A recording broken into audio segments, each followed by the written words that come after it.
The grand atrium of the Bellevue Country Club was suffocating beneath the weight of its own manufactured opulence. Vaulted ceilings, painted with faux Renaissance frescoes, loomed high above a polished floor of imported Italian marble that reflected the harsh, fractured light of 3 colossal crystal chandeliers.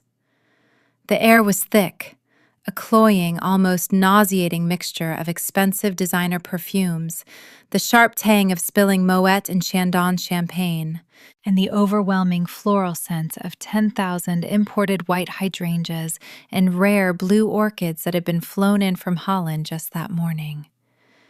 It was a flawless, sickening display of exorbitant wealth, designed not to celebrate a milestone, but to weaponize status. Tonight was the 21st birthday gala of my niece, Brittany.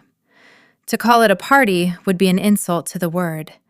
It was a coronation for a tyrant who had yet to accomplish a single meaningful thing in her miserable, pampered life. I sat alone at table 41, a small, poorly illuminated circle tucked deliberately in the far corner of the grand ballroom, situated dangerously close to the swinging mahogany doors of the kitchen, where the exhausted waitstaff rushed in and out.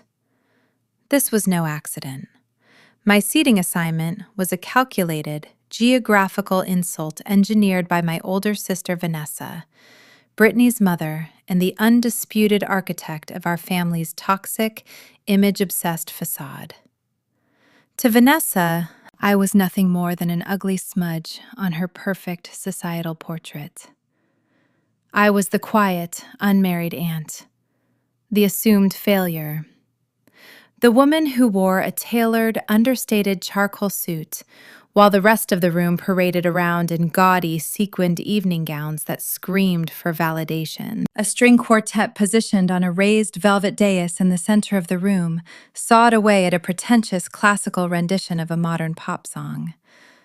Their music was entirely drowned out by the shrill, piercing shrieks of Brittany and her sycophantic entourage of identical, spray-tanned friends. Brittany sat at the head of a massive banquet table draped in heavy gold silk. She wore a custom-made, blood-red ball gown that swallowed the chair she sat in, a glittering diamond tiara resting unironically upon her perfectly curled blonde hair. Before her sat a literal mountain of extravagant tribute. She was in the middle of the ceremonial gift opening, tearing through silver wrapping paper and silk ribbons with the ravenous, ungrateful frenzy of a spoiled child. "Oh my God, another Prada clutch," Brittany whined, tossing a $3,000 leather bag over her shoulder without a second glance. It landed softly on a growing pile of discarded luxury. "I literally told everyone I was over Prada. Whatever. Next." The crowd of 200 affluent guests chuckled warmly, indulging her bratty behavior as if it were the height of aristocratic charm. Vanessa stood right behind her daughter, a permanent, tight-lipped smirk plastered across her heavily Botoxed face, holding a crystal flute of champagne and beaming with misplaced pride. I took a slow, deliberate sip of my tap water. My pulse was a steady, rhythmic drumbeat of absolute calm. Resting in my lap was a small, unassuming box wrapped in simple, matte black paper. Inside this box was not a designer accessory. It was not a set of keys to a European sports car. It was the only remaining artifact of our late grandmother, a heavy, intricately engraved 17th century solid gold and sapphire pocket watch that had been smuggled out of Europe during the war. It was a piece of living history, passed down to me because I was the only one who had ever bothered to sit by our grandmother's bedside while she was dying.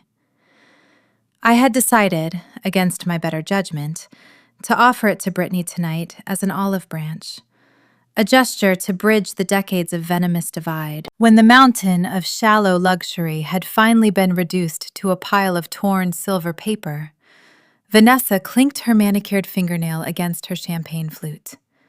The sharp ding-ding-ding cut through the chatter. "Excuse me, everyone, gather around!" Vanessa's voice boomed through the ballroom's microphone, dripping with saccharine sweetness. I believe there is one final gift. From my sister, Eleanor. Let's all give Eleanor a hand, shall we? She traveled all the way from her little apartment just to be here. The condescension in her tone was as thick as tar. The 200 guests turned as one, a sea of judgmental, staring eyes locking onto my shadowy corner by the kitchen. A low, mocking murmur rippled through the crowd. I stood up. I didn't rush. I didn't cower. I walked with slow, deliberate, measured steps across the vast expanse of the marble floor, the sharp click, clack of my understated heels echoing into the sudden, suffocating silence of the room. Every eye traced my movement, waiting for the inevitable humiliation that always accompanied my interactions with my family. I reached the head table and stopped perfectly still in front of Brittany.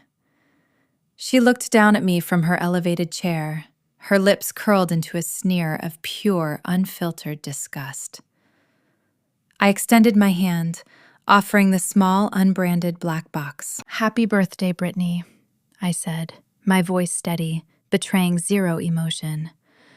"This belonged to your great-grandmother. It survived a war. It survived a century of hardship. I want you to have it." Brittany didn't say thank you. She snatched the box from my hand with greedy, claw-like fingernails, tearing the matte paper away to reveal the worn, faded velvet case inside. She snapped the hinge open. Inside, resting on a bed of frayed silk, was the heavy gold pocket watch. Because of its extreme age, the gold had a dark, heavy patina, and the massive, uncut sapphires embedded in its casing were currently dull, lacking the bright, synthetic sparkle of the modern jewelry she was accustomed to.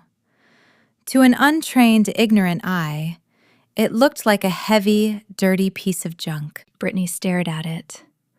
The silence in the ballroom stretched tight, like a wire about to snap. Then, Brittany threw her head back and let out a sharp, barking laugh.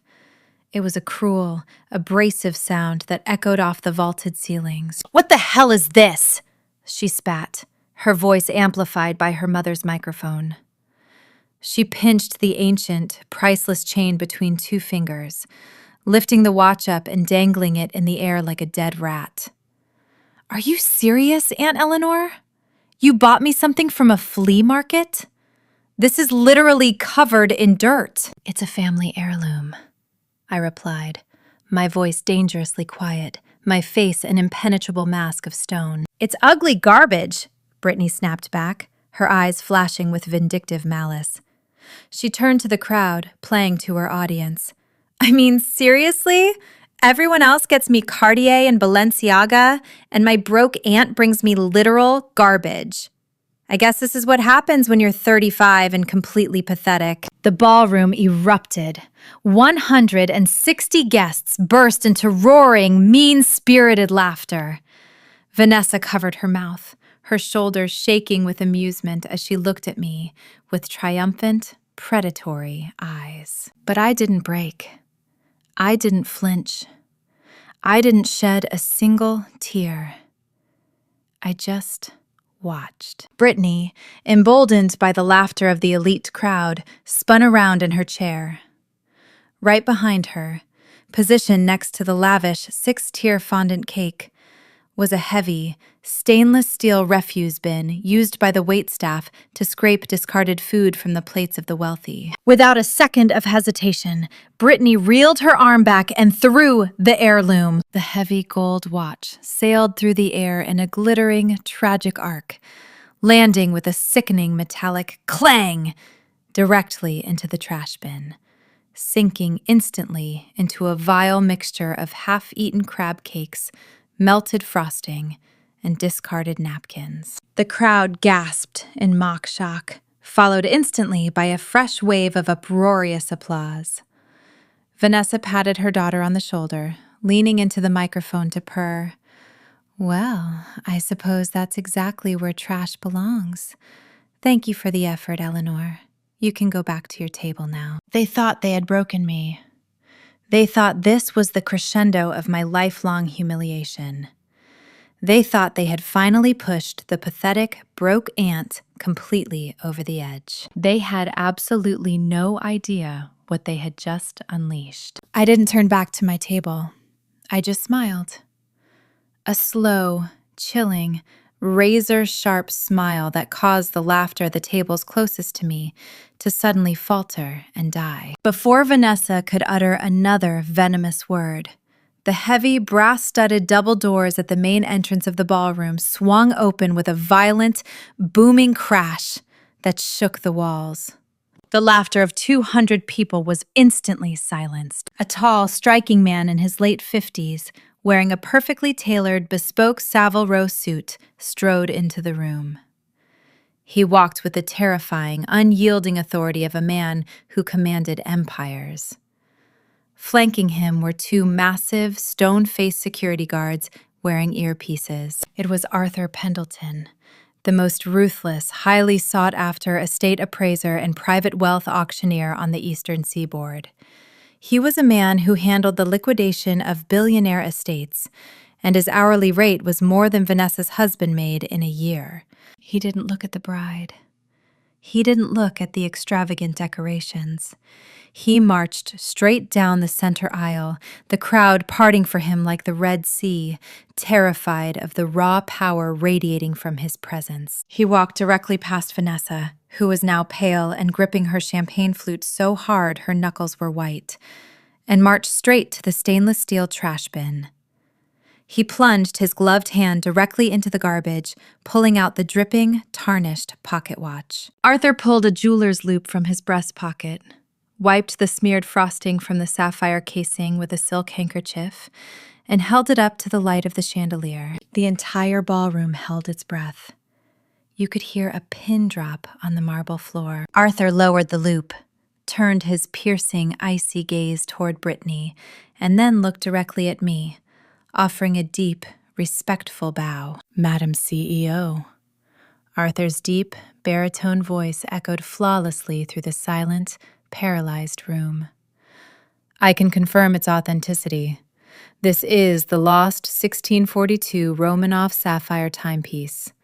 In its current condition, I have private buyers willing to wire the funds tonight." He turned back to the trembling, wide-eyed teenager and her horrified mother, his voice dripping with lethal disdain. "You just threw $12.5 million into a bucket of rotting crab meat." Let's pause the story right here. I want to freeze this exact moment in time, just for a few minutes, because there is an absolute, undeniable poetry to the silence that is currently suffocating this ballroom.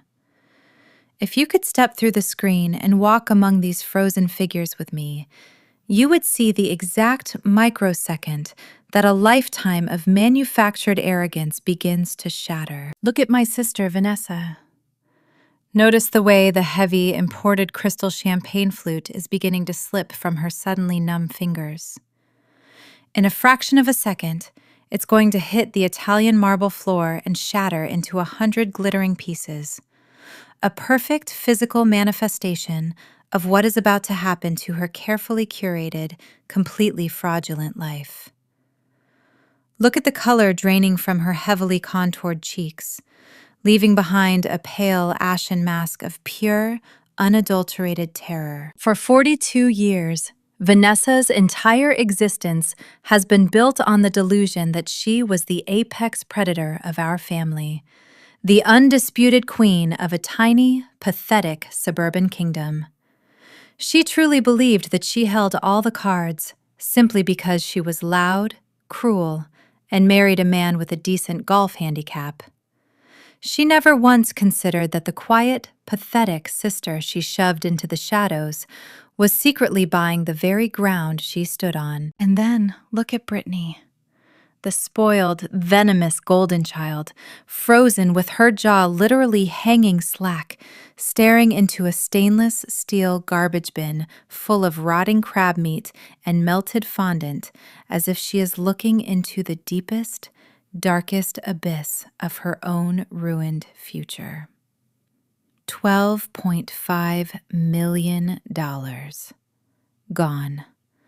discarded because she was so blinded by her own unearned ego that she couldn't recognize genuine value if it was placed directly into her perfectly manicured hands. Before I unfreeze time and show you the absolute scorched earth carnage that happens next, before I tell you exactly how I systematically dismantled my toxic family's perfect facade and legally stripped them of every single ounce of power they thought they held over me, I need to speak directly to you. Yes, you, the person watching this right now. Take a second to scroll down into the comments and tell me exactly where in the world you are watching from today.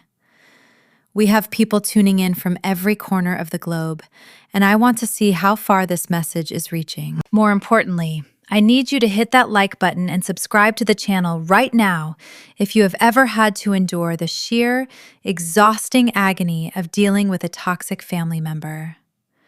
Hit subscribe if you know exactly what it feels like to be the designated punching bag for people who share your DNA. Hit that like button if you have ever had to bite your tongue, swallow your pride, and smile through the holidays while arrogant, underachieving relatives spoke down to you, completely oblivious to your true worth. If you are nodding your head right now, then this story is for you. This is not just my revenge. This is our collective vindication. Society has a terrible, deeply flawed habit of forcing the concept of unconditional family loyalty down our throats. From the time we are children, we are fed this toxic narrative that blood is thicker than water, that family is everything, and that you must endlessly forgive the people who continuously break your heart simply because you share a biological lineage. We are told to be the bigger person, to keep the peace, and to let it go when our parents, siblings, or extended relatives treat us with a level of disrespect that we would absolutely never tolerate from a stranger. But let me tell you a universal truth that took me 35 years of quiet suffering to finally understand. Blood does not equal a blank check. DNA is not a permission slip for emotional abuse, and keeping the peace usually just means setting yourself on fire to keep your abusers warm. For decades, I was the scapegoat. If you are the black sheep of your family, you know the exact, suffocating weight of that label. You know what it is like to be held to impossibly high standards, while the golden child is applauded for the bare minimum. You know what it is like to work grueling hours, to build your life from the ground up with zero help, only to have your successes diminished, ignored, or actively mocked by relatives who are threatened by your independence. You know the unique, isolating pain of realizing that the people who are biologically wired to love and protect you actually view you as nothing more than a competitor to be crushed, or a resource to be exploited. They cast you in the role of the loser so that they don't have to look at their own failures. They project their deepest, darkest insecurities onto you, hoping that if they keep you pushed down in the dirt, no one will notice that their own pedestals are crumbling. But there is a secret weapon that comes with being the family scapegoat. It is a superpower that toxic families never anticipate because they are too blinded by their own narcissism to see it forming. When you are the black sheep, you are ignored. And when you are ignored, you are unmonitored. While they were busy spending money they didn't have to impress people they didn't like, you were working. While they were obsessing over neighborhood gossip and country club status, you were quietly building your skills. While they were relying on daddy's money or their spouse's credit cards to fund their delusions of grandeur, you were learning how to survive the cold, hard reality of the world on your own. They thought they were banishing you to the darkness, but they didn't realize that the darkness is exactly where empires are built. They gave you the greatest gift imaginable, the absolute, unrestricted freedom to forge your own destiny without their interference. They forged you in the fire of their rejection, completely unaware that they were creating a titan. That is exactly what happened to me. For 10 years, I let my sister Vanessa and my parents believe I was a struggling, entry-level data analyst living in a cramped apartment. I let them pay for the cheap dinners and mock my lack of designer clothes. I swallowed every insult, every condescending smirk, every passive-aggressive comment about my unfortunate lack of ambition. I absorbed it all, letting their arrogance feed my relentless, burning drive to succeed. What they didn't know, what no one in that glittering, pretentious ballroom knew, was that I hadn't been a data analyst for 8 years. I had taken the tiny inheritance my grandmother left me, invested it ruthlessly, and built a private equity firm that specialized in hostile corporate takeovers and distressed asset liquidations. I was a phantom billionaire, moving vast sums of capital through shell companies and trusts, acquiring a portfolio of real estate and commercial debt that stretched across 3 continents. I didn't just have money. I had leverage. I had absolute, terrifying power over the very financial systems that Vanessa's husband, Spencer, relied on to fund his fraudulent, over-leveraged lifestyle. And tonight, I wasn't just here to give Brittany a watch. I was here to foreclose on their entire reality. So if you have ever been told you are too quiet, too ambitious, or too different by a family that is terrified of your potential, I want you to pay very close attention to what happens next. I want you to internalize the absolute, unyielding calm that I felt standing in that ballroom. Because true power does not scream. True power does not throw tantrums or hurl insults. True power wears an understated charcoal suit, walks into a room full of arrogant wolves, and quietly locks the door from the inside. Hit the subscribe button, leave a comment telling me you are ready to reclaim your worth, and let's unfreeze the room. Let's watch the kingdom burn. To truly understand the exquisite, symphonic perfection of this moment, to grasp exactly why the sight of my sister Vanessa hyperventilating over a trash can is the single most beautiful thing I have ever witnessed, you have to understand the architecture of the hell she built for me. Standing in that breathtakingly silent ballroom, staring into Vanessa's terrified, widening eyes, I didn't see a 42-year-old socialite. I saw the ghost of the golden child who had spent her entire life standing on my neck just to make herself look taller. I was transported back to the suffocating, image-obsessed walls of our childhood home. We grew up in a sprawling, meticulously manicured colonial house in a wealthy Connecticut suburb. To the outside world, our parents, Richard and Beatrice, were the picture of aristocratic perfection. My father was a high-powered corporate attorney, and my mother was a relentless, terrifying force of nature on the local country club board.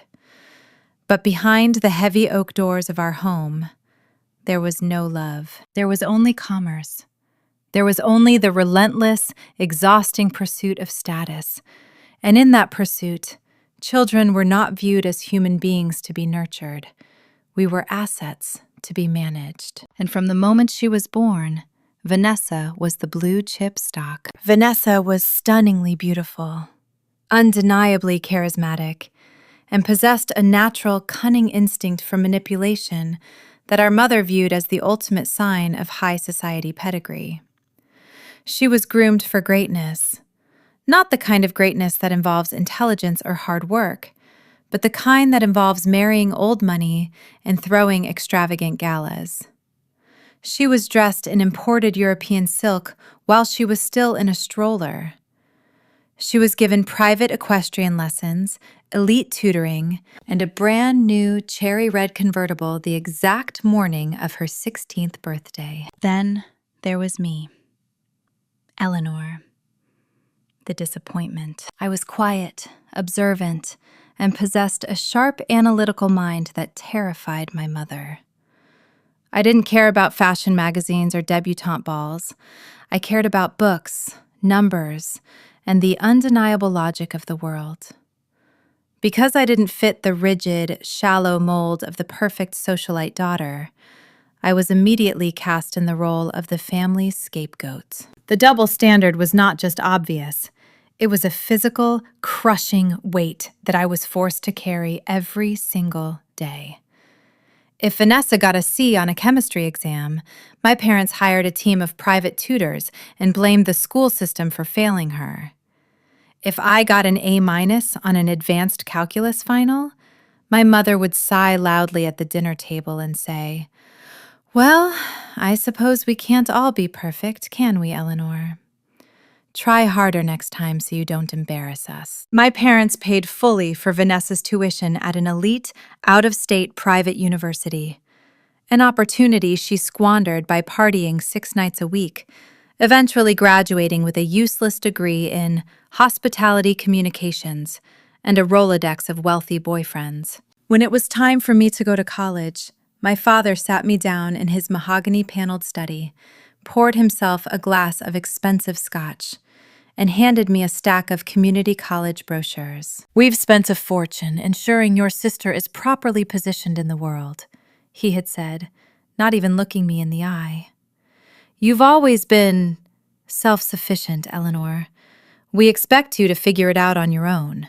It will build character." And so I did. I didn't cry. I didn't beg for their love. I simply absorbed the absolute, ice-cold reality that I was completely on my own in this world. I worked 3 brutal, soul-crushing jobs. I waited tables at a diner until 2 in the morning, scrubbing dried ketchup off cheap laminate tables. I worked the graveyard shift, auditing files for a local logistics company. I slept 4 hours a night on a lumpy mattress in a studio apartment that smelled faintly of mold, studying high-level finance and corporate law until my eyes burned. Meanwhile, Vanessa married Spencer. Spencer was the human equivalent of a counterfeit Rolex. He was loud, flashy, and worked as a wealth management consultant, a title that masked the reality that he was simply a glorified salesman who pushed terrible investment products onto gullible retirees. My parents adored him. They threw a $500,000 wedding for them, entirely funded by my father cashing out a significant portion of his retirement. I wasn't asked to be a bridesmaid. I was asked to stand in the back and make sure the caterers didn't run out of shrimp cocktail. When my grandmother fell ill a few years later, the family dynamic reached its toxic crescendo. My grandmother was the only person in our bloodline who saw through the charade. She saw Vanessa's greed and my parents' shallow vanity. As she lay dying in a sterile hospice room for 6 months, none of them visited. Vanessa claimed the hospital lighting gave her migraines. My parents were too busy with the country club's summer gala season. I was the only one who sat by her bed. I held her fragile, paper-thin hand every single night after working a 14-hour shift. Before she passed, she gave me the small, unbranded black box. She told me it was the only thing of true, undeniable value our family had left. At the reading of the will, when it was revealed that my grandmother had left the bulk of her modest liquid savings to charity, Vanessa threw a literal temper tantrum in the lawyer's office. When she saw that I had been given the dirty, tarnished pocket watch, she laughed in my face. "Enjoy your literal garbage, Eleanor," Vanessa had sneered, wrapping her arm around Spencer, who was wearing a suit he couldn't afford. "I guess it's fitting. The cast-off gets the hand-me-downs." They wrote me off completely after that. To them, I was the pathetic broke sister who lived in a tiny apartment, forever trapped in the lower middle class. They demanded I show up to every Thanksgiving, every Christmas, and every birthday, not because they wanted my company, but because they needed an audience. They needed someone to look down upon. They needed the designated loser in the room so they could feel like winners. I endured a decade of their venom. I sat quietly at the end of their lavish dining tables, wearing my perfectly tailored, unbranded charcoal suits, which they mocked as cheap department store rags, while they bragged about their leased Mercedes, their heavily mortgaged mansion, and their brilliant, talented daughter, Brittany. Brittany was the natural, horrifying byproduct of Vanessa and Spencer's union. She was raised with the delusion that the world owed her luxury simply for existing. She was cruel to the service staff, academically disastrous, and entirely devoid of empathy. She was the monster they had built, a perfect mirror of their own empty souls. But while they were busy spending money they didn't have to maintain an illusion, I was building an empire in the shadows. What my family failed to realize is that being treated like a ghost makes you invisible. And invisibility is the greatest tactical advantage a predator can possess. I didn't just study finance, I mastered it. I took the lessons of leverage, risk, and ruthless acquisition, and I weaponized them. I started a boutique private equity firm using aggressive algorithmic trading strategies I had developed in my tiny apartment. I focused on distressed assets, finding weak, over-leveraged companies, buying their debt for pennies on the dollar, and restructuring them with absolute, unyielding precision. By the time I was 30, I had quietly crossed the threshold into a net worth of 9 figures. By 35, I was a phantom billionaire. I operated through a labyrinth of shell companies, blind trusts, and holding corporations. The financial world knew the name of my firm, Obsidian Capital, but the identity of its CEO was a closely guarded secret, known only to a handful of elite bankers and fixers like Arthur Pendleton. I could have bought my parents' country club and turned it into a parking lot. I could have bought the entire Connecticut suburb we grew up in. But I didn't care about flashy displays of wealth. I only cared about absolute, undeniable control. Which brings us back to Spencer. 3 years ago, Spencer's fraudulent lifestyle began to catch up with him. He had over-leveraged his own wealth management firm to fund Vanessa's endless demand for luxury, the renovations, the designer clothes, Brittany's private schools. He was drowning in debt.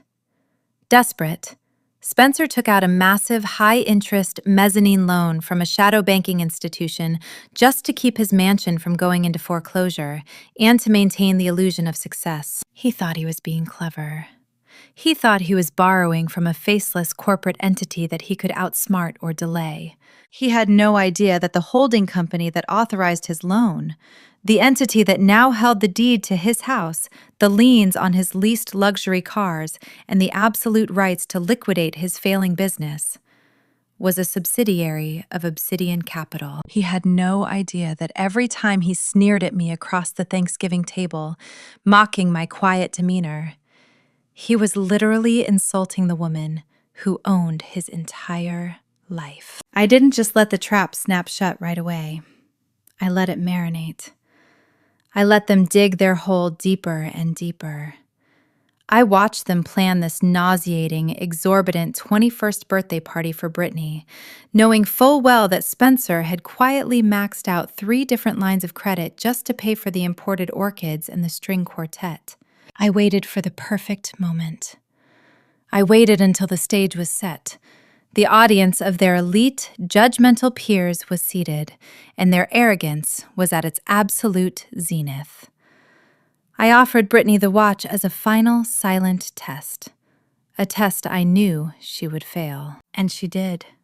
Spectacularly. Now, standing in the grand ballroom, the echoes of my grandmother's $12.5 million watch hitting the garbage bin still ringing in the air, the flashback faded from my mind. The ghosts of the past evaporated, replaced by the beautiful, trembling reality of the present. Vanessa's champagne flute finally slipped from her fingers. It hit the marble floor with a sharp, violent crash, shattering into 100 glittering pieces. The sound shattered the paralysis of the room. The transition was complete. The victim they thought they knew was dead.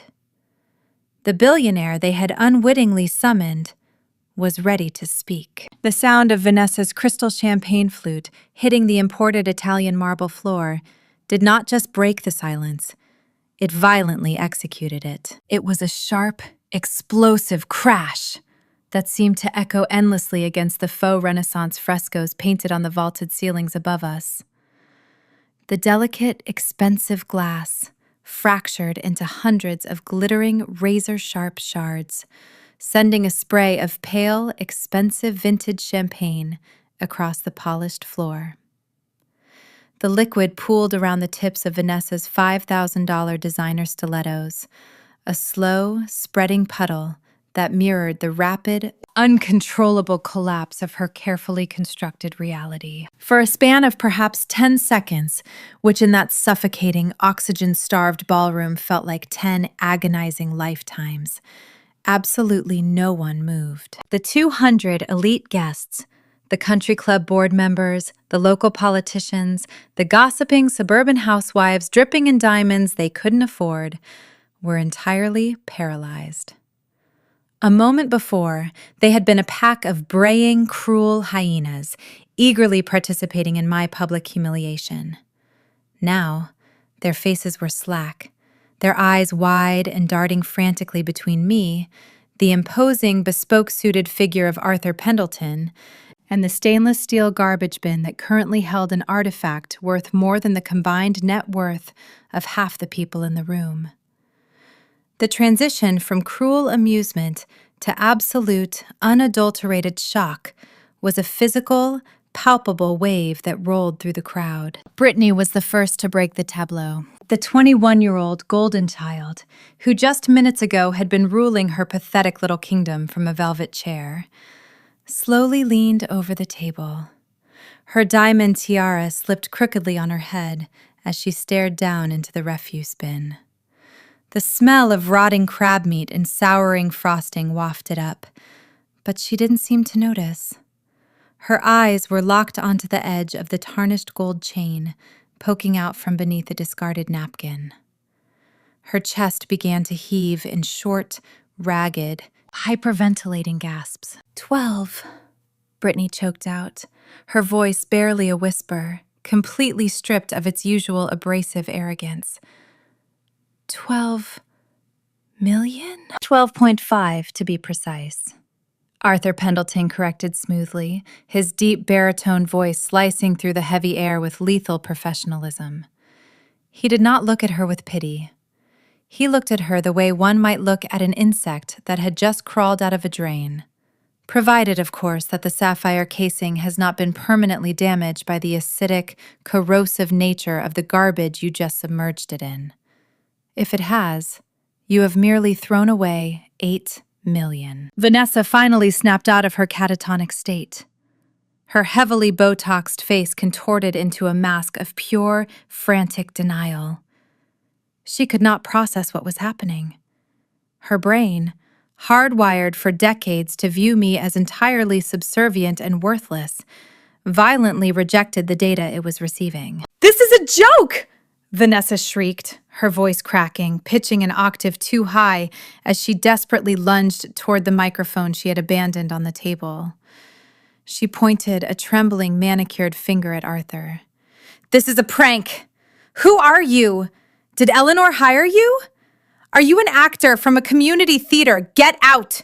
Get out of my daughter's party right now!" Before Arthur could even register the insult, a heavy, forceful hand slammed down onto the head table, rattling the silver cutlery and causing the towering, 6-tier fondant cake to wobble precariously. It was Spencer. My brother-in-law stepped forward from the shadows of the stage, his face mottled with the ugly, flushed crimson of a cornered animal trying to project dominance.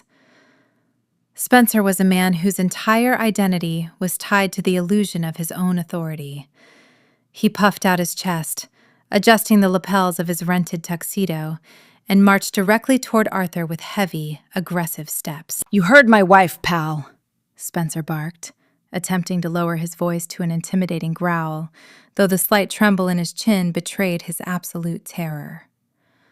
I don't know what kind of sick, pathetic stunt my sister-in-law is trying to pull here, but this is a private event. I paid $50,000 for this ballroom, and I want you out. Now. Before I call the police and have you arrested for trespassing. Arthur Pendleton did not flinch. He did not step back. He simply slowly turned his head to look at Spencer. The sheer, freezing disdain in Arthur's eyes stopped Spencer dead in his tracks, a full 3 feet away. "My name is Arthur Pendleton," he said, his voice dropping to a terrifyingly quiet register that somehow carried to the very back of the room. "I am the senior managing director of the Pendleton and Vance Auction House. I am personally retained by sovereign wealth funds, European royalty, and the board of directors of Obsidian Capital, and I make it a strict, unwavering professional policy never to speak to insolvent, over-leveraged debtors. So I suggest you lower your voice, Mr. Sterling, before I have my security personnel forcibly remove your teeth." The 2 massive, stone-faced security guards flanking Arthur simultaneously took a single, synchronized half-step forward. The heavy thud of their boots on the marble echoed like a judge's gavel. Spencer visibly recoiled, all the false bravado instantly evaporating from his body. The color drained from his face, leaving him looking like a sick, terrified old man. He knew the name Pendleton and Vance. Anyone who pretended to operate in the world of high finance knew that name. It was the apex of the apex. And then Arthur said the magic words, "Obsidian Capital." I watched the exact microsecond those 2 words registered in Spencer's brain. I watched his eyes widen in a sudden, horrifying realization. His jaw dropped, and he slowly, mechanically turned his head to look at me. I was no longer standing in the shadows. I stepped out from behind the head table, moving with a calm, predatory grace that I had kept hidden for over a decade. I didn't look like the quiet, pathetic ant anymore. My posture was perfectly straight, my shoulders pulled back, my chin held high with the absolute, unyielding authority of a woman who held the entire room by the throat. The tailored charcoal suit they had mocked as cheap suddenly looked exactly like what it was.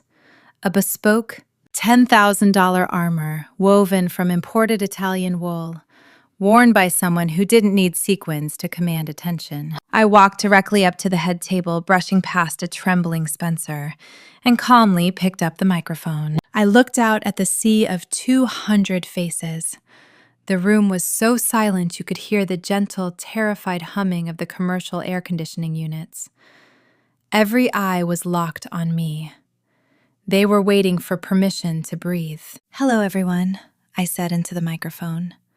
My voice was smooth, icy, and entirely devoid of emotion. It wasn't loud, but it was absolute. For those of you who don't know me, or perhaps only know me from the deeply unflattering, fictionalized stories my sister Vanessa has spread around the country club, my name is Eleanor. I am Vanessa's younger sister, and, as Mr. Pendleton so graciously pointed out, I am the founder, CEO, and majority shareholder of Obsidian Capital Private Equity. A collective, synchronized gasp rippled through the crowd. I saw 3 different local business owners at table 12 physically drop their forks. Obsidian Capital wasn't just a company. It was the ruthless, aggressive titan that had spent the last 5 years buying up half the commercial real estate and distressed debt in their entire county. I turned my back to the crowd and faced my family. Vanessa was gripping the edge of the table so hard her knuckles were bone white. She was shaking her head back and forth in a jerky, erratic motion, her mind completely fracturing under the weight of the truth. "No," Vanessa whispered, her voice completely hollowed out. "No. No. You're an accountant. You live in a studio apartment. You You can't afford a car. You're lying. You're lying to humiliate us. I haven't been an entry-level accountant for 8 years, Vanessa, I replied calmly, looking her dead in the eye. I let you believe that because your blinding narcissistic arrogance required a victim, and I required absolute, unmonitored silence to build my empire. You were so utterly obsessed with projecting the illusion of wealth that you never once bothered to look past the surface. You never asked about my life. You only ever asked what I could do for you, or how quickly I could get out of your sight. I extended my hand toward Arthur without looking at him. Like a perfectly trained operative, Arthur instantly placed a thick, heavy black leather folder directly into my palm.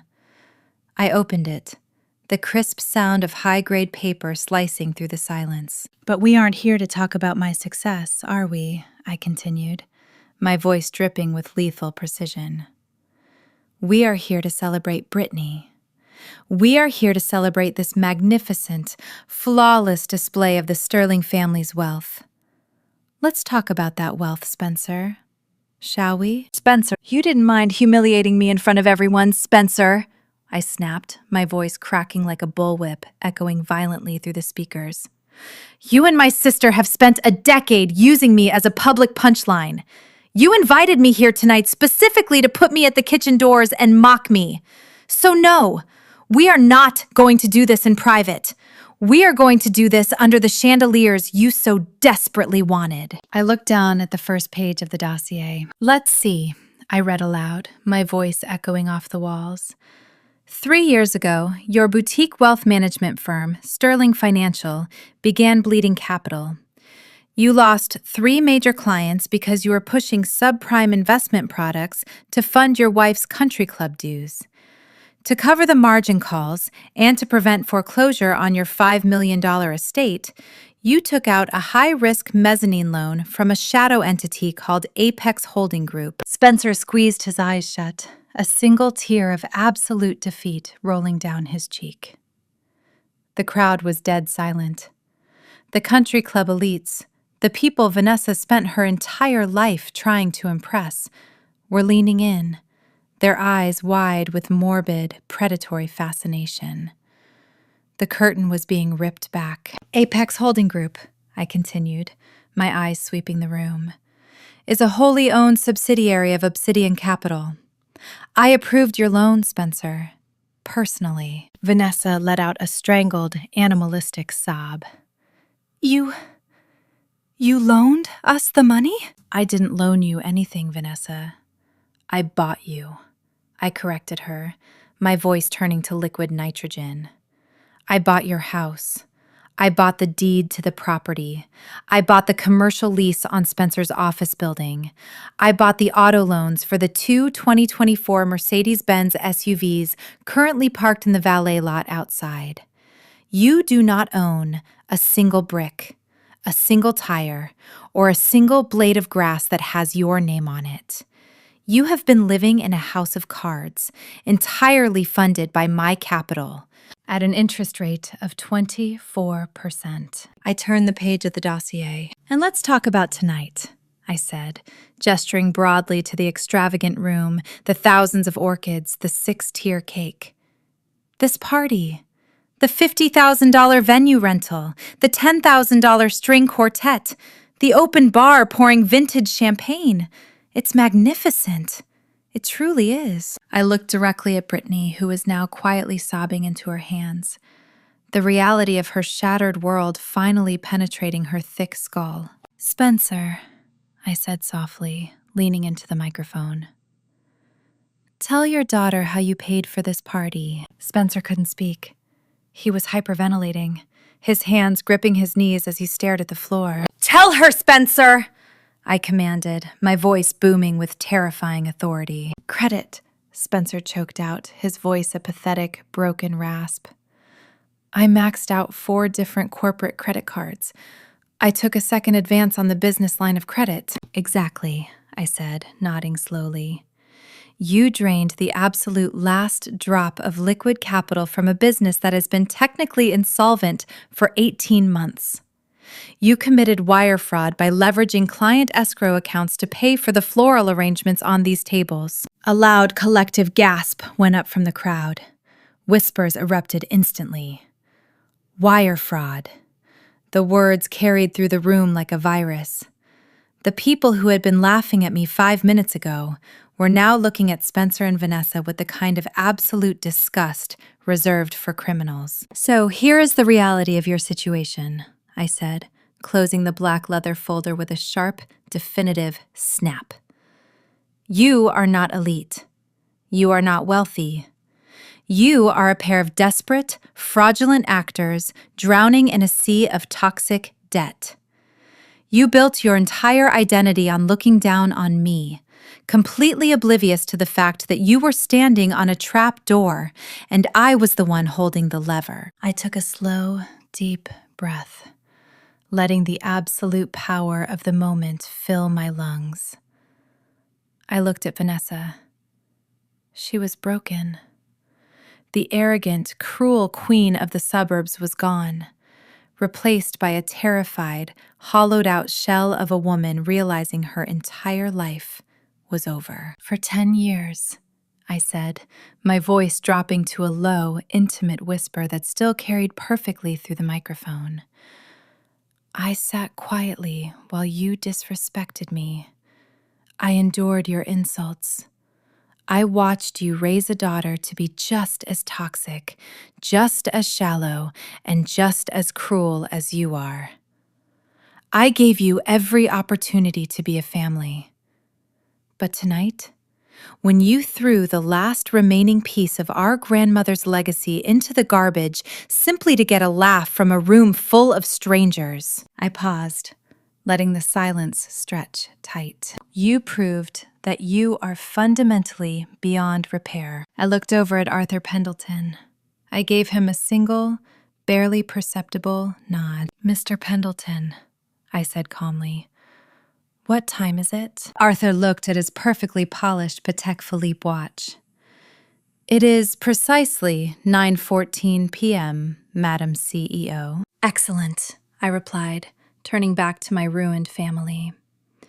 At exactly 9:10 p.m., 4 minutes ago, the final grace period on the Apex mezzanine loan expired.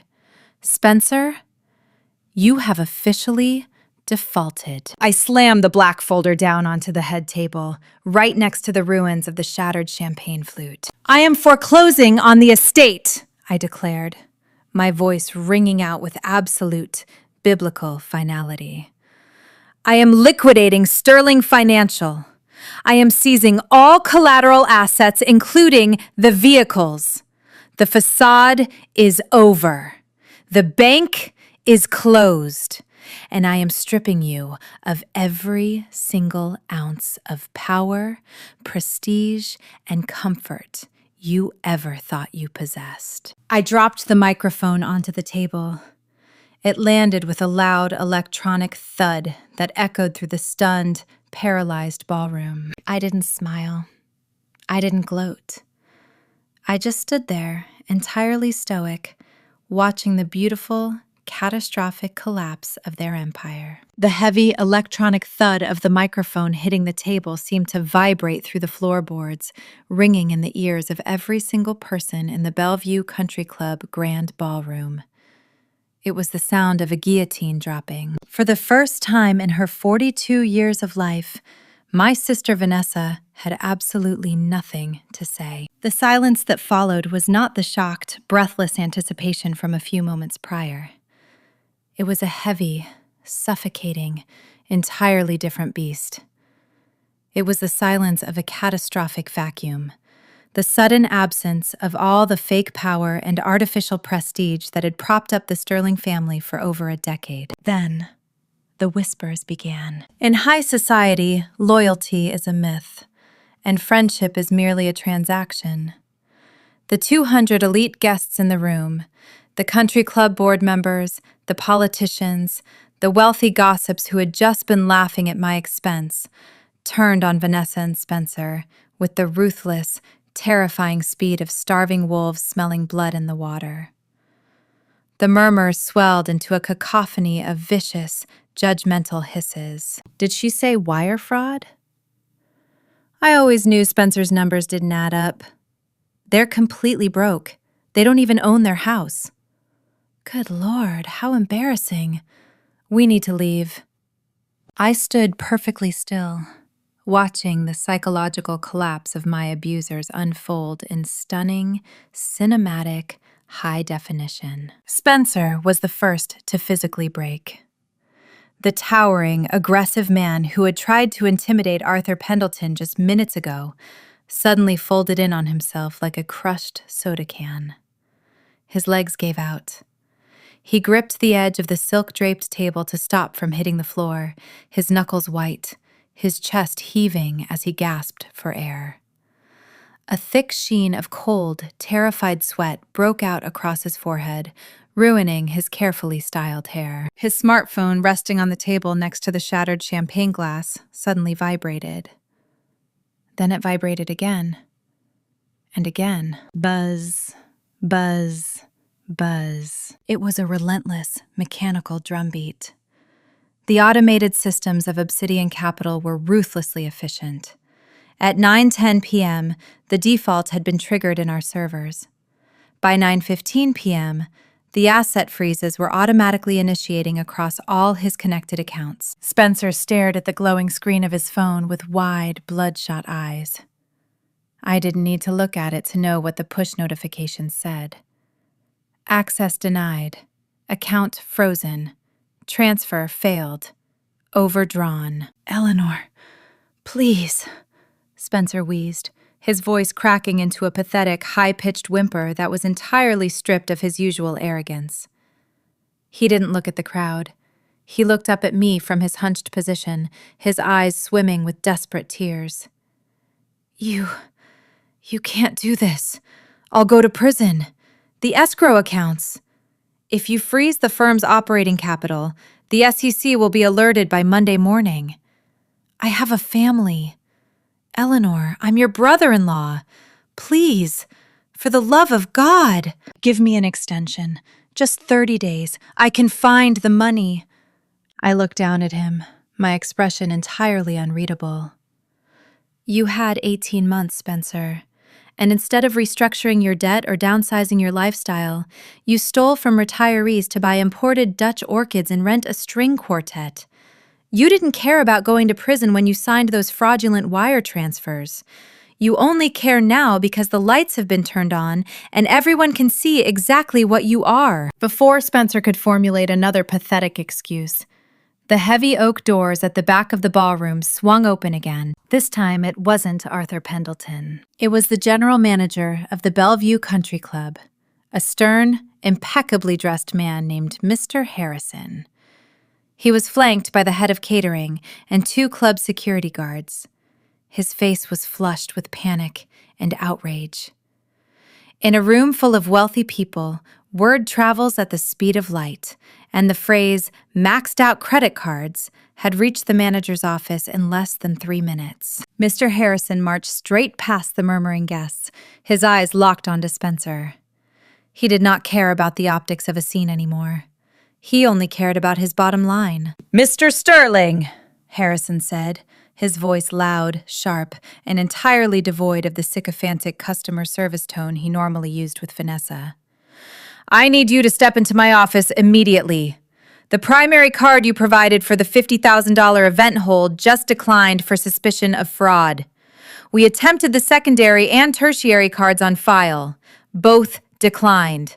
Your accounts are locked." Vanessa gasped, covering her mouth with her hands. "I need a certified wire transfer or a viable cashier's check for $62,000 right this exact second," Harrison demanded, stepping closer to the head table, completely ignoring the fact that it was supposed to be a birthday celebration. "Or I am shutting down the bar, sending the catering staff home, and calling the police to report theft of services." I don't," Spencer stammered, his hands shaking so violently he knocked his phone onto the floor. "I don't have it. My accounts, they just froze." Harrison's eyes narrowed into slits of pure disgust. He turned to his head of catering. "Cut the music. Shut down the bar.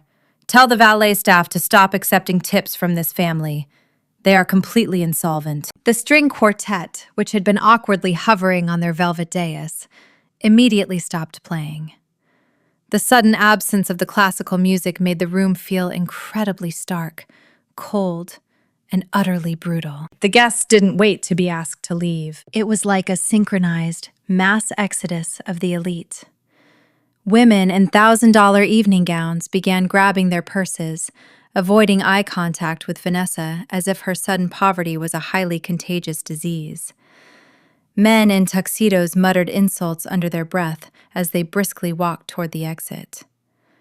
The mass abandonment was swift, efficient, and deeply humiliating. Vanessa watched her entire social circle, the women she had desperately clawed her way up to impress, the women she had spent millions of my dollars trying to emulate, turn their backs on her. "Wait! Susan! Diane!" Vanessa cried out, her voice a shrill, panicked shriek as two prominent country club wives hurried past the table. "Don't leave! There's just a misunderstanding with the bank. Please, we haven't even cut the cake!" Susan, a woman who had spent the last 3 hours drinking Vanessa's expensive champagne, paused for a fraction of a second. She looked Vanessa up and down with an expression of pure, unfiltered pity and revulsion. "We have an early morning, Vanessa," Susan said coldly, her voice loud enough for the remaining crowd to hear. "And frankly, I don't associate with criminals. Do not call my house again." The finality of those words broke something deep inside Vanessa. The psychological dam shattered. She spun around and threw herself toward me. She didn't walk. She scrambled, her high heels slipping on the spilled champagne until she practically fell against the edge of the head table. Her meticulously applied makeup was running down her face in dark, ugly streaks. The Botox could not hide the sheer, feral terror contorting her features. "Eleanor, please!" Vanessa screamed, abandoning every single ounce of the haughty, arrogant pride she had wielded against me since childhood. She reached across the table, desperately trying to grab my hands, but I took a single, calm step back, refusing to let her touch me. "You can't take my house!" Vanessa wailed, her voice echoing in the emptying ballroom. "My friends live in that neighborhood! Where will we go? What about Brittany's trust fund? What about our cars? You're my sister! You are my own flesh and blood! Mom and Dad would never allow this. They will destroy you for doing this to us." I looked at my older sister. I looked at the woman who had made my childhood a living hell. The woman who had mocked my cheap clothes. The woman who had deliberately seated me by the kitchen doors to humiliate me. The woman who had just laughed as her daughter threw our grandmother's legacy into the garbage. I felt absolutely nothing but a profound, chilling sense of peace. "Mom and Dad cannot save you, Vanessa," I said, my voice quiet, steady, and sharp as a scalpel. "Because the mortgage on their retirement condo in Florida, the one they bought 2 years ago when they told me they couldn't afford to help me with my medical bills, that mortgage was also bought and securitized by Obsidian Capital last quarter. They are just as leveraged as you are. And when they find out you dragged them down into your fraudulent collapse, they won't be coming to rescue you. They'll be too busy trying to save themselves." Vanessa let out a guttural, agonizing scream. It wasn't a cry of sadness. It was the sound of an ego dying violently. She collapsed onto her knees right there on the imported marble floor, her expensive designer dress soaking up the spilled champagne, her hands clutching her head as she sobbed hysterically into the void. Right at that exact moment, as if summoned by the sheer theatrical perfection of the universe, a rhythmic, pulsing light began to flash outside the massive, floor-to-ceiling stained glass windows of the ballroom. Flash. Flash. Flash. It was the bright, harsh, undeniable strobe of yellow hazard lights. Arthur Pendleton, who had been standing silently by my side like a regal executioner, checked his Patek Philippe watch once more. "Ah," Arthur said, his deep voice cutting through the sounds of Vanessa's sobbing. "Punctual as always. Madam CEO, I took the liberty of coordinating the asset recovery logistics prior to our arrival. Since the vehicles were explicitly listed as collateral in the Apex loan agreement, and the default is now active, the repossession agents have been dispatched." Brittany, who had been completely paralyzed in her chair, staring blankly at the ruined mountain of expensive gifts, suddenly snapped her head up. "My car!" Brittany shrieked, her voice frantic. "The G-Wagon? No! No, no, no! All my stuff is in there! You can't take my car!" Brittany abandoned the table, her heavy, blood-red ball gown tangling around her legs as she sprinted toward the towering windows. I slowly walked over to the glass, standing a few feet away from my niece, and looked out into the sweeping circular valet driveway of the Bellevue Country Club. It was a scene of absolute, poetic devastation. 3 massive, heavy-duty flatbed tow trucks, their yellow strobe lights painting the manicured landscaping in harsh, pulsing colors, were parked aggressively in the center of the driveway. A team of 6 burly men wearing reflective vests were already at work. The departing country club guests had stalked in their tracks on the front steps, pulling out their smartphones to record the spectacle. Right in front of everyone, the repo men were hooking heavy steel chains to the axles of Spencer's 2024 Mercedes-Benz Maybach, Vanessa's luxury SUV, and Brittany's custom-ordered Mercedes G-Wagon. The mechanical whine of the winches echoed through the night air as the 3 symbols of the Sterling family's fake, arrogant wealth were slowly, unceremoniously dragged up onto the rusted steel beds of the tow trucks. "Stop them!" Brittany screamed, slamming her fists against the thick, reinforced glass of the ballroom windows. "Stop them! Tell them to put it down! Daddy, do something!" But Spencer was completely incapacitated. He was still slumped against the table, his head buried in his arms, weeping uncontrollably as the reality of his impending federal indictment crushed the last remaining breath from his lungs. Brittany turned to me, her eyes wild with a mixture of rage and terror. She pointed a trembling finger at me. "You're a monster!" she spat, her face contorted in ugly fury. "You're an evil, jealous monster! You ruined my birthday! You ruined my life! I'm going to keep all these gifts! You can't touch my gifts! I'll sell them! I'll sell all of them!" She lunged toward the massive pile of Prada bags, Cartier jewelry boxes, and Balenciaga shoes, wrapping her arms around them like a hoarding dragon. Arthur Pendleton stepped forward, adjusting his bespoke cuffs with an air of profound boredom. "Actually, young lady," Arthur stated coldly, "since those luxury goods were purchased using fraudulently acquired funds from insolvent corporate escrow accounts, they are officially considered proceeds of a crime. They will be seized by the federal bankruptcy court by Monday morning. If you attempt to pawn them, you will be charged with fencing stolen assets." Arthur then walked over to the stainless steel refuse bin.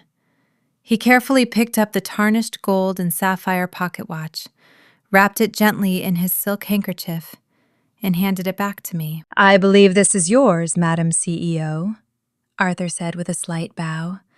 "The only item in this entire room with actual, tangible worth." I took the heavy gold watch, the weight of my grandmother's legacy resting perfectly in my palm. I looked at the absolute wreckage of the ballroom. The tables were abandoned. The remaining guests were gone.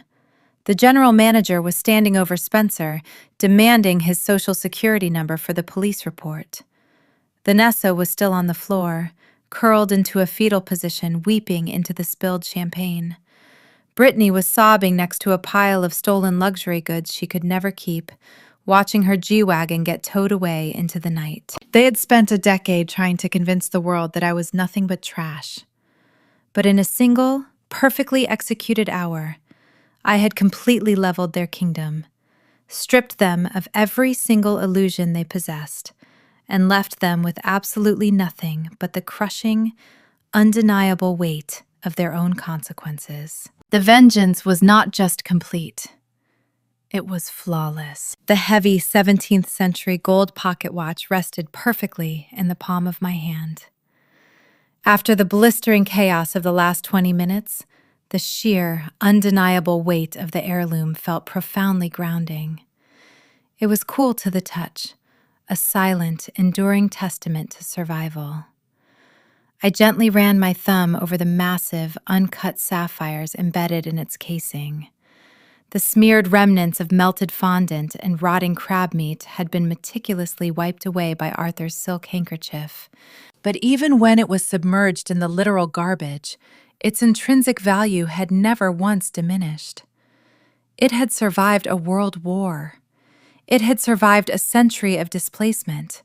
And tonight, it had survived the absolute, venomous ignorance of the Sterling family. I looked down at the watch, and then, slowly, I looked up and surveyed the apocalyptic wreckage of the Bellevue Country Club Grand Ballroom. I wanted to burn this exact image into my memory forever. I wanted to capture the precise, agonizingly beautiful tableau of my abusers facing the absolute, unyielding consequences of their own actions. Time seemed to slow to a glacial, cinematic crawl. Every agonizing detail amplified in high definition. To my left, Spencer was entirely broken. The man who had spent a decade mocking my cheap shoes and my quiet demeanor was currently slumped across the head table like a discarded marionette whose strings had been violently severed. His face was buried in the crook of his arm, his shoulders shaking with violent, heaving sobs that echoed pathetically across the empty room.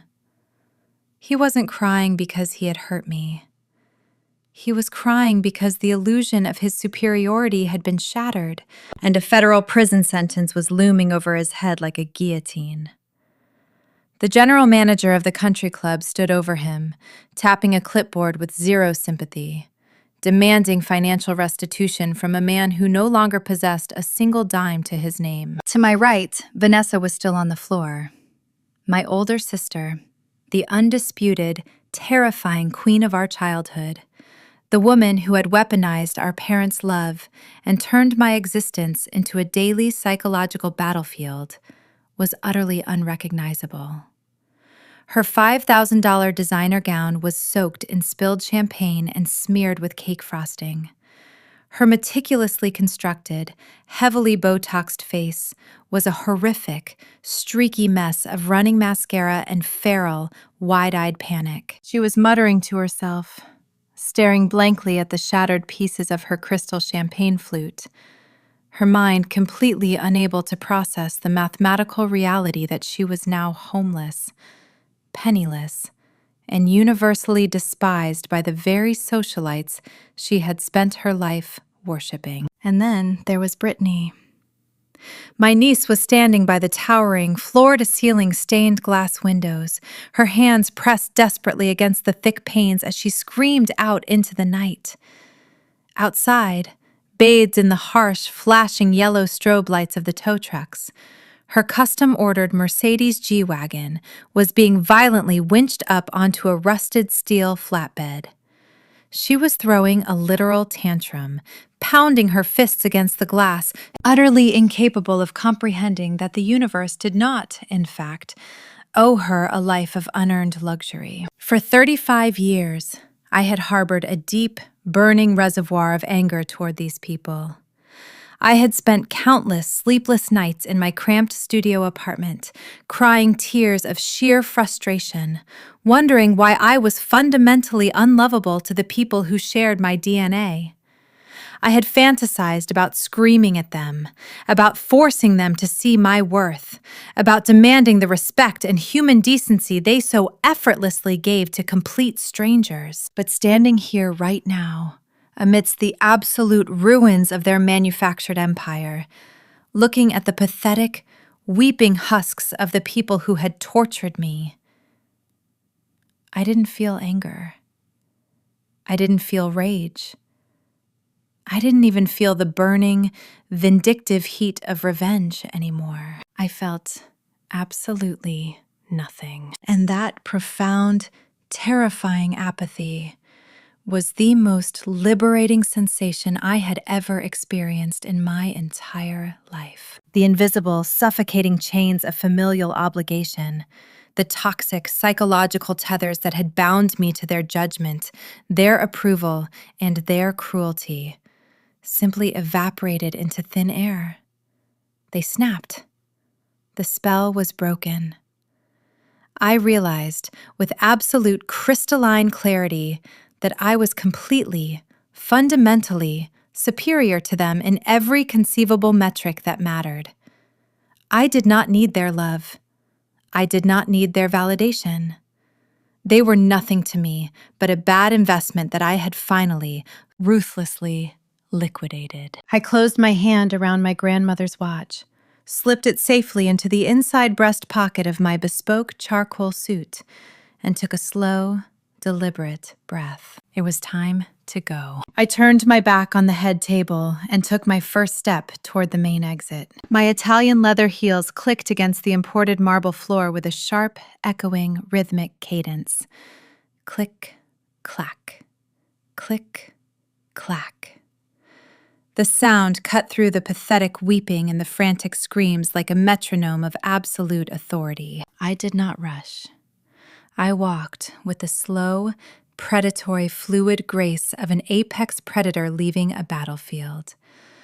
My posture was perfectly straight, my chin held high, my face a mask of impenetrable, serene calm. Arthur Pendleton fell into step precisely 2 paces behind my right shoulder, his massive, stone-faced security guards flanking him.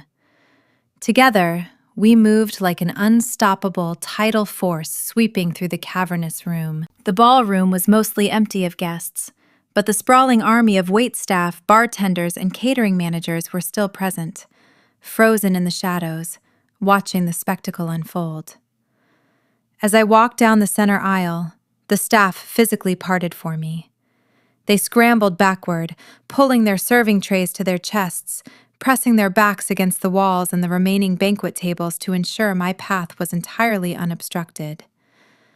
They looked at me with a mixture of absolute awe, profound respect, and deep, primal terror. They knew they were watching a god walking among mortals. They knew they were witnessing the birth of a titan and the slaughter of a dynasty. I didn't look back. Not once. When you destroy a bridge, you do not turn around to watch the ashes fall into the river. You keep your eyes fixed firmly on the horizon you are marching toward. I reached the massive, brass-studded double doors at the entrance of the ballroom. A terrified, wide-eyed young busboy lunged forward, his hands trembling as he grabbed the heavy brass handles and hauled the massive doors open for me, bowing his head slightly as I passed. I stepped out of the suffocating, artificially perfumed air of the Bellevue Country Club and crossed the threshold into the cool, crisp, biting air of the night. The physical transition was staggering. The air outside was incredibly pure, carrying the faint, earthy scent of the distant pine trees and the metallic tang of the impending autumn. It filled my lungs like cold fire, washing away the stench of rotting crab meat, spilled champagne, and the toxic, cloying desperation of my family. I closed my eyes for a fraction of a second, letting the cool breeze sweep across my face, rustling my hair. It felt like a baptism. It felt like the very first breath of my actual life. When I opened my eyes, I was standing at the top of the grand, sweeping stone staircase that led down to the club's circular valet driveway. The scene below was a masterpiece of orchestrated chaos. The 3 massive, heavy-duty flatbed tow trucks were finishing their brutal, mechanical work. The harsh, pulsing yellow strobe lights washed over the pristine landscaping, throwing long, jagged shadows across the manicured lawns. The harsh whine of the industrial winches ground against the silence of the night as the heavy steel chains dragged the final vehicle, Vanessa's pristine, leased luxury SUV, up onto the rusted metal bed. The suspension groaned in protest, a pathetic, mechanical scream that perfectly mirrored the human screams still echoing faintly from inside the ballroom. Dozens of elite country club guests, the very same people who had laughed at my expense just a half hour ago, were huddled on the lower steps and the adjacent pathways, pulling their coats tight against the cold. They were watching the repossession in stunned, morbid fascination. As I began my slow, deliberate descent down the stone staircase, Arthur and the guards trailing silently behind me, the crowd noticed my approach. The whispers died instantly. The gossiping ceased. A profound, terrified hush fell over the gathered elites. The crowd physically parted for me, stepping off the pathway and onto the damp grass to ensure I had a wide, unimpeded lane. The women who had looked at my understated suit with disdain now stared at the very fabric as if it were spun from solid gold. The men who had clapped Spencer on the back avoided my gaze entirely, staring at the pavement, terrified that making eye contact with the CEO of Obsidian Capital might somehow trigger an audit of their own over-leveraged, fraudulent lives. I walked right through the center of them. I did not smile. I did not acknowledge their existence. I treated them with the exact same absolute, chilling indifference they had shown me my entire life. They were ghosts, and I was moving through their graveyard. At the bottom of the stairs, standing directly in front of the lead tow truck, was the chief repossession agent, a massive, burly man in a high-visibility jacket with a thick beard and calloused hands. He was finishing the paperwork on his clipboard. He looked up as I approached, his eyes darting to Arthur and then locking onto me. He recognized the absolute, undeniable authority in my presence. I paused, looking at the 3 luxury vehicles chained to the rusted metal beds. The physical manifestations of my family's fake, arrogant empire, now completely neutralized and bound for the impound lot. I looked at the repo agent and gave him a single, slow, respectful nod. He nodded back, tapped his clipboard against his leg, and turned to his crew. "Lock 'em down, boys! We're rolling out!" he shouted, his voice rough and booming. The massive diesel engines of the tow trucks roared to life, violently spewing thick plumes of black exhaust into the cold night air. The tires crunched loudly against the gravel driveway as the convoy began to slowly roll forward, dragging the Sterling family's ruined reputation down the winding road and into the darkness. "Madam CEO," Arthur's deep voice resonated softly over my left shoulder. I turned.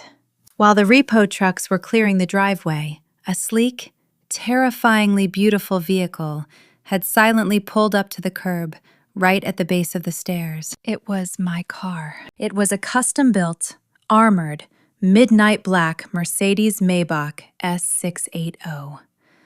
It was a vehicle that did not need to scream for attention because it possessed a quiet, monolithic presence that absorbed the light around it. The paint was so flawlessly polished it looked like liquid obsidian, reflecting the scattered stars in the night sky above. There were no flashy rims, no obnoxious exhaust notes. It was a rolling fortress, a $500,000 piece of functional, lethal art designed solely to transport power. A driver in a pristine black suit and a peaked cap immediately stepped out, rushing around the rear of the vehicle to pull open the heavy, reinforced rear door. He stood at absolute attention, bowing his head. "Everything is secure, Madam CEO," Arthur said, stepping forward to offer his hand. "The local authorities have been notified of the fraud. The bankruptcy filings will hit the federal docket at exactly 8 a.m. on Monday. The foreclosure notices have been legally posted. It is finished." "Thank you, Arthur," I replied, my voice smooth and resonant in the night air. Your execution tonight was flawless. I will see you at the board meeting on Tuesday. Arthur bowed deeply, a gesture of absolute, genuine respect from a man who bowed to no one. It is the honor of my career, Eleanor. Have a peaceful night. I turned toward the open door of the Maybach. I slid into the cavernous, soundproofed rear cabin. The interior smelled of rich, custom-stitched Italian leather, expensive cedar wood, and the faint, ozone-like scent of the vehicle's advanced air purification system. The seat was incredibly soft, contouring perfectly to my back, instantly absorbing the physical tension of the night. The heavy armored door closed behind me with a solid, definitive thud, perfectly sealing me off from the outside world. The chaotic noises of the country club, the flashing lights, the cold wind, all of it was instantly muted, reduced to a silent movie playing outside the tinted, bulletproof glass. "Home, Madam CEO?" the driver asked softly through the intercom system. "Yes, Marcus," I replied, leaning my head back against the plush leather headrest. "Take the scenic route. I am in no rush." "Right away, ma'am." The massive V12 engine engaged with a barely perceptible purr. The Maybach glided forward, moving with a supernatural smoothness, as if it were hovering just inches above the pavement. As the car accelerated smoothly down the winding, tree-lined driveway of the Bellevue Country Club, I reached out and tapped the button on the center console. The privacy screen dividing the front and rear cabins slid up silently, leaving me completely, perfectly alone. I turned my head and looked out the rear window. Through the heavily tinted glass, I watched the massive faux Renaissance facade of the country club slowly receding into the distance. I could faintly see the silhouettes of the remaining guests standing in the driveway, and for a brief, fleeting second, I saw a lone figure burst through the front doors, wildly waving her arms, her expensive ball gown ruined. It was Vanessa.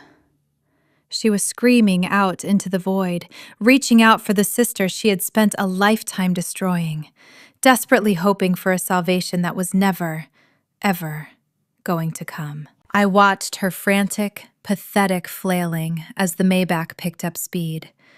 The distance between us grew rapidly. The grand, illuminated pillars of the country club shrank. The flashing lights of the repo trucks, which were turning onto the main highway ahead of us, faded into small, pulsing dots. And then, as the Maybach crested the large hill leading out of the suburb, the country club, the ruined ballroom, and my toxic family disappeared behind the tree line. They were gone, simply erased from my visual field, as if they had never existed at all. I turned around, facing forward in the deep, luxurious quiet of the cabin. I reached into my breast pocket, pulled out my grandmother's heavy gold pocket watch, and placed it gently on the polished mahogany tray table next to my armrest. The dim, ambient lighting of the car caught the uncut sapphires, causing them to suddenly gleam with a deep, oceanic fire. I looked past the watch, staring out the front windshield. The dark, twisting roads of the suburbs gave way to the massive, sweeping interstate, and rising up in the distance, cutting through the night sky like a constellation of diamonds, was the glittering, towering skyline of the city. My city. The city where I had built my empire in the shadows.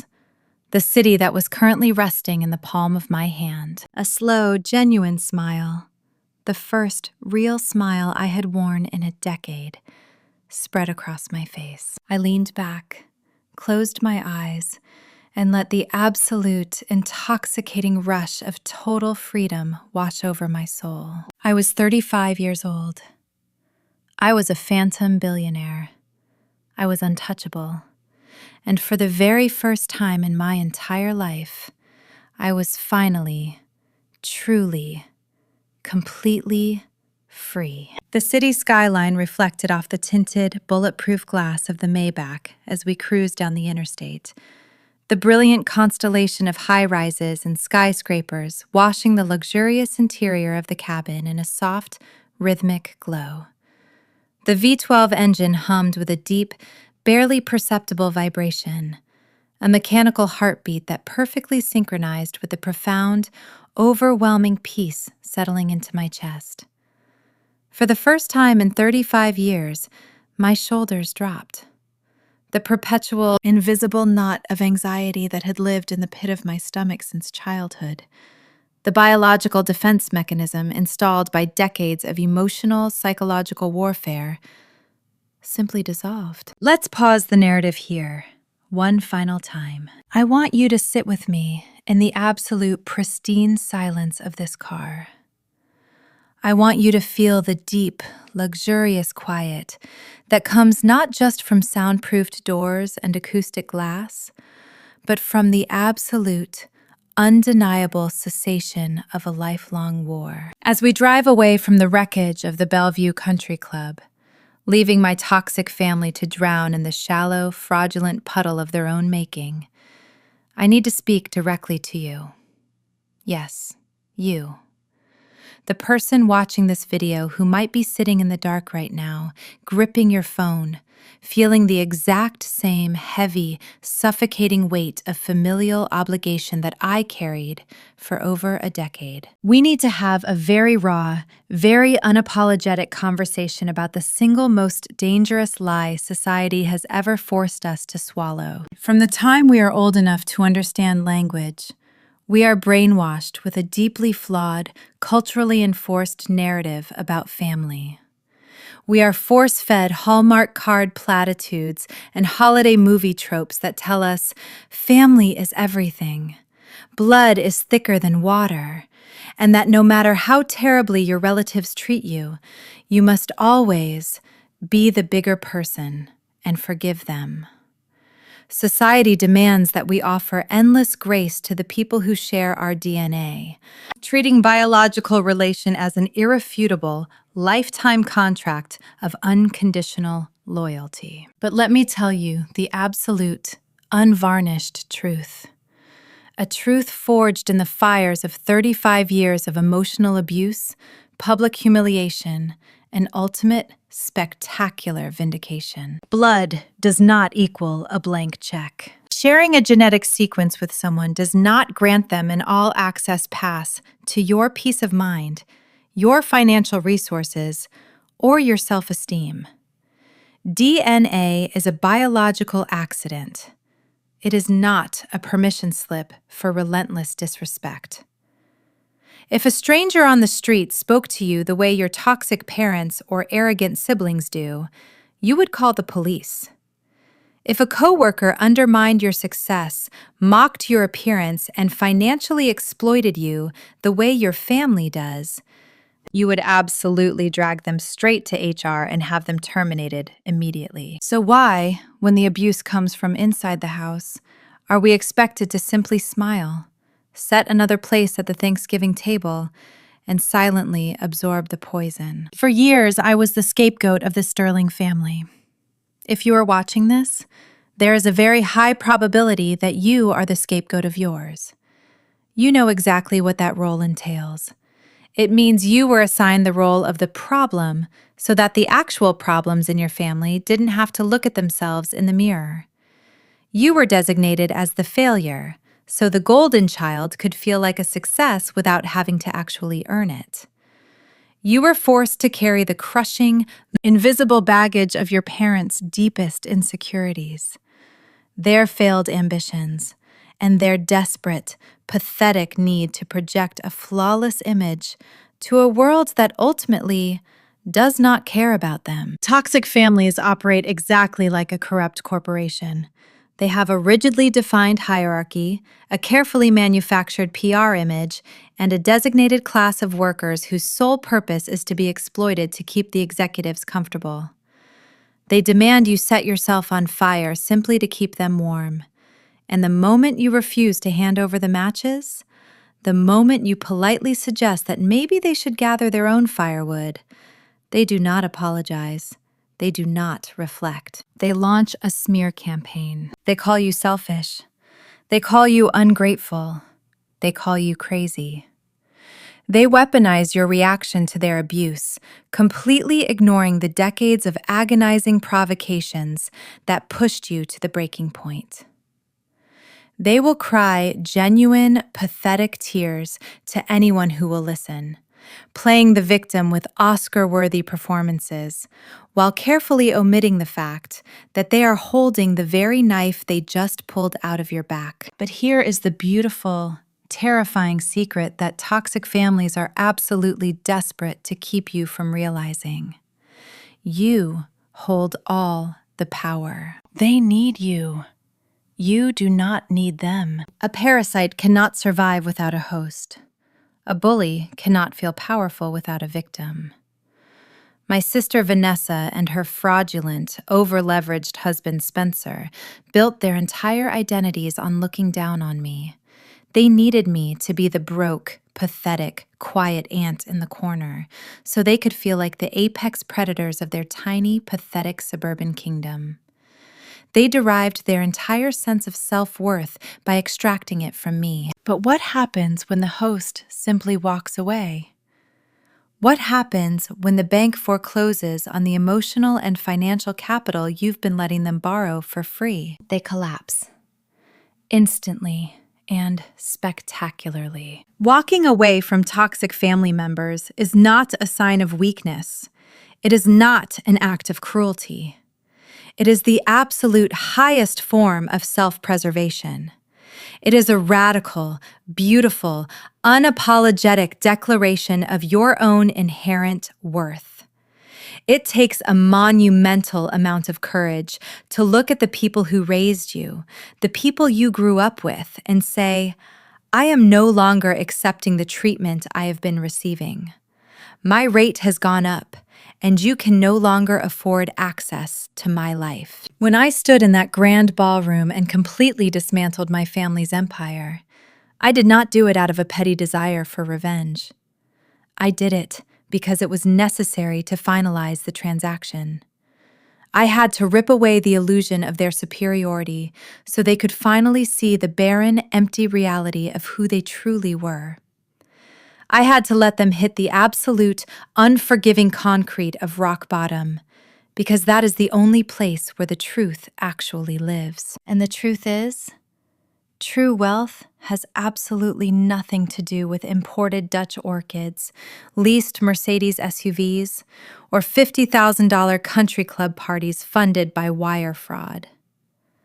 True wealth is the ability to sit in a quiet room entirely by yourself and not be consumed by anxiety. True wealth is knowing that you built your life with your own two hands without having to exploit, manipulate, or crush anyone else to get there. True wealth is the absolute, unshakable peace that comes from knowing you are fundamentally whole, exactly as you are. While they were spending all their energy trying to convince the world they were rich, I spent my energy actually becoming powerful. I used their rejection as fuel. Every time they mocked me, I studied harder. Every time they excluded me, I worked longer hours. I let their venom harden my resolve until my skin was absolute armor. I took the role of the invisible black sheep, and I weaponized it, building an empire in the shadows while they danced in the spotlight of their own impending ruin. If you take anything away from my story today, let it be this. Your current situation is not your final destination. If you are currently trapped in a toxic family dynamic, if you are constantly belittled, ignored, or manipulated by the people who are biologically wired to love you, I need you to listen to me very carefully. Stop waiting for them to change. Stop waiting for the mythical day where they finally wake up, look at you, and apologize for everything they have done. That day is never going to come. Narcissists do not experience epiphanies.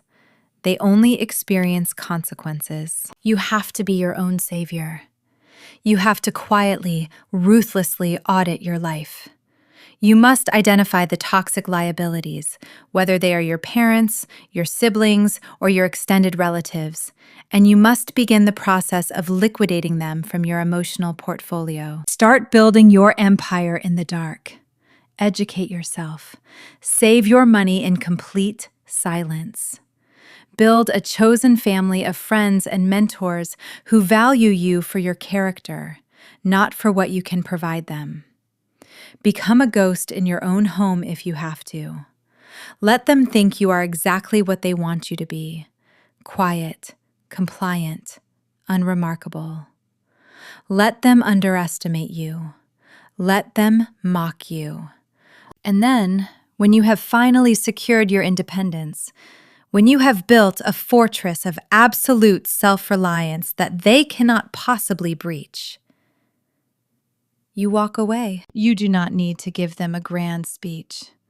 You do not need to buy their debt and foreclose on their lives like I did. Sometimes, the most devastating, earth-shattering revenge you can ever inflict upon a toxic person is simply the absolute withdrawal of your presence. It is letting them wake up one day to find that you are gone, that your success is unreachable to them, and that they no longer have a punching bag to absorb their misery. The ultimate revenge is a life beautifully, peacefully lived without them. As I sit here in the back of this car, watching the city that I conquered roll by, I feel a profound sense of gratitude. Not for my family, but for the unbreakable, unyielding woman their cruelty forced me to become. I am the CEO of my own destiny, and my peace is absolutely, forever, untouchable. Now, I want to hear from you. I know I am not the only one who has walked through this fire. I know there is an entire army of us out there, the scapegoats, the black sheep, the cycle breakers who looked at the generational trauma of their bloodlines and said, "It absolutely ends with me." Scroll down into the comments right now. I want you to share your stories. Tell me about the moment you finally realized you had to walk away from a toxic family member. Tell me about the boundaries you set, the empires you built, and the profound peace you found when you finally stopped setting yourself on fire to keep your abusers warm. This comment section is not just a forum. It is a sanctuary. It is a war room for the survivors. Your story, your resilience might be the exact spark that gives someone else the courage to finally pack their bags and walk out the door today. If this story resonated with you, if it made you feel seen, validated, and powerful, I need you to hit that like button right now. It tells the algorithm that this message is vital, pushing it out to other people who are currently suffering in silence and need to hear that there is a way out. And most importantly, hit that subscribe button. Join this community. We are building a movement of strong, independent, unapologetic individuals who refuse to be victims of their biology. We are the cycle breakers. We are the empire builders. And we are just getting started. Remember, blood does not equal a blank check. Protect your peace, build your wealth, and never, ever apologize for walking away from a table where respect is no longer being served. Stay strong, stay untouchable, and I will see you in the next video.